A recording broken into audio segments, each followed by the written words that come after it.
Now, as mentioned, okay, coming up later on in the month, from the 19th to the 24th of June, is the 2016 Oceania Swimming Championships, which is held every 2 years.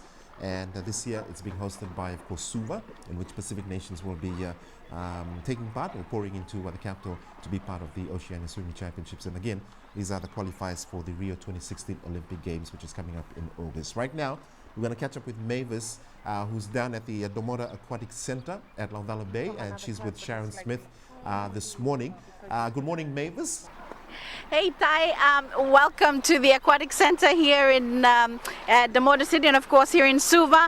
I have just done my 50 meters freestyle, but breaststroke, Ty, freestyle as well as backstroke, and Sharon's going to give me more to do after this. But I have, of course, Sharon Smith here with us, and Sharon, this is the venue for the Oceania Swimming Championships that's going to take place in 2 weeks' time. Yes. How's the preparations coming along? Really good. The pool they're just touching up a few things to get it up and running.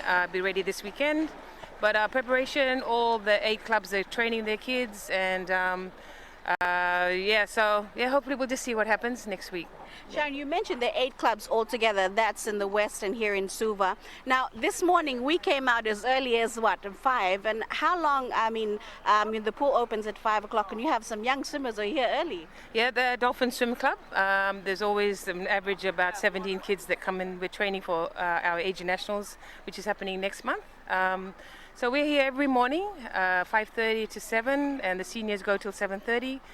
It was quite hard for me to actually get them going and getting used to the morning training, but they love it because then some of them got activities after school.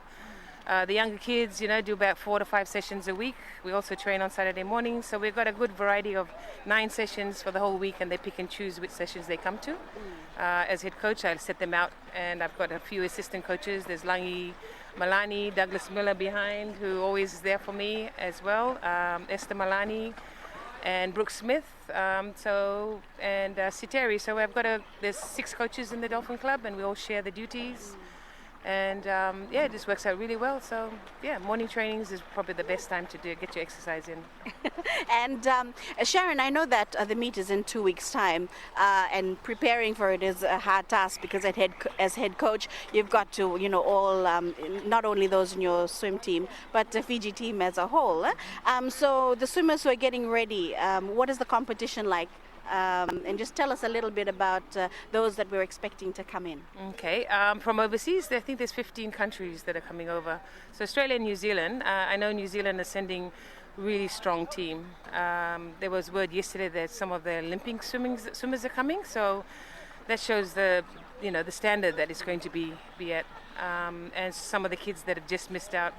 Matalita competed in the New Zealand Open, and we watched some of the swimmers there, those who made it. They've got a small team compared to Australia, but some of the backstrokers, there's Gabby, which we always meeting in competition. She just missed out on the Olympics, so apparently she's coming to this, and she's one of the best backstrokers in the Oceania. So we're looking at very tough competition from Australia and New Zealand as usual, and New Caledonia and Papua New Guinea. So we've still got to work really hard to even try and get a medal.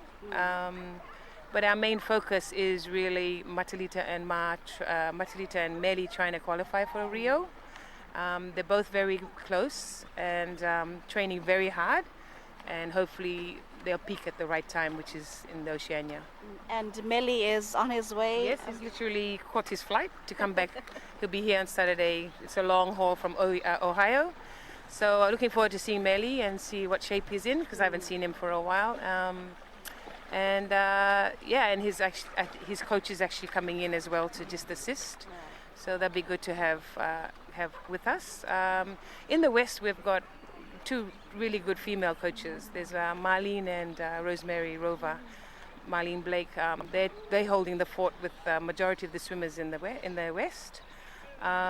So full credit to them. They're getting the kids prepared as well. Right. I know you've got a really great support group here, Sharon. I'm just looking around. I see parents that are here. How motivating is it for the swimmers? Really good. The youngest in the pool there is 5 years old. So the parents are really good. They're not forcing them to get here. They want to do it, which is really good. And the parents just sit around and have their chat, have their coffee.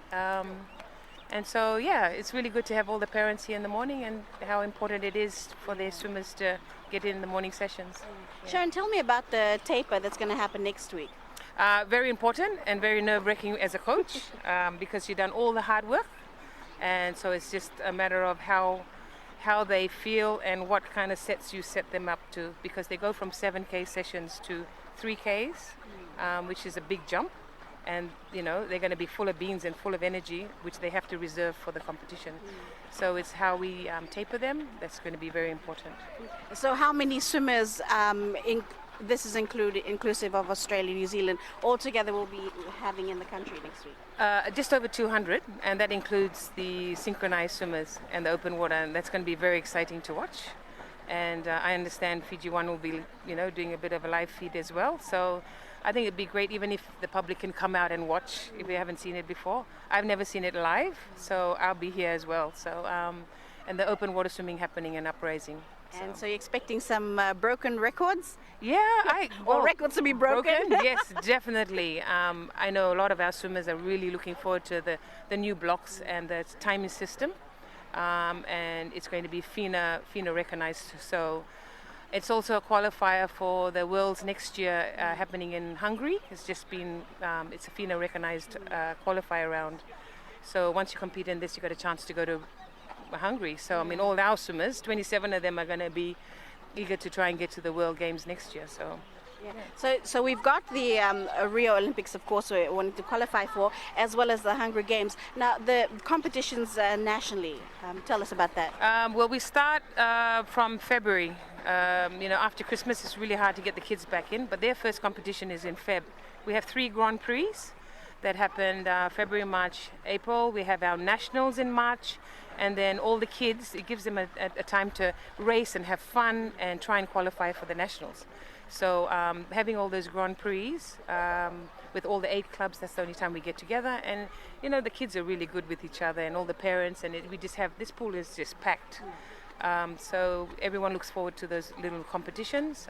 And of course, it's to try and qualify for the age nationals, which we were supposed to have in May, but it's postponed till July. And maybe I think it's a good thing, keeps the kids, continue with their training. So all up, we have about 5 competitions in the first half of the year. Then short course starts. So we go to Nandi for that. So we have turns. Nandi swimmers come here, and Suva swimmers go to Nandi. So it's not a seasonal sport anymore. It's all year round, and it just doesn't stop. It's very tiring as a parent, and it's very tiring as coaches. And we just have to have understanding partners, because it's a full-on thing. Yeah. Okay. Well, Sharon, any last words this morning? Everyone come out and support Fiji team for next week's this month's Oceania, and it'd be great to have the crowd up there and the stand full, cheering us on and really pushing for all our swimmers to try and win a medal and of course smash national records. Well, there you go, Taitusi. This will be the venue for the Oceania Swimming Championships that will take place on the 21st of this month. We're looking forward to it. And now, Tai, I'm going to dive back into the pool because Sharon has to time me, okay? We've done the breaststroke, right? And backstroke and the butterfly, which Sharon says I'm really good at. And Taitusi, I could just possibly make it to Rio. Back to you in studio.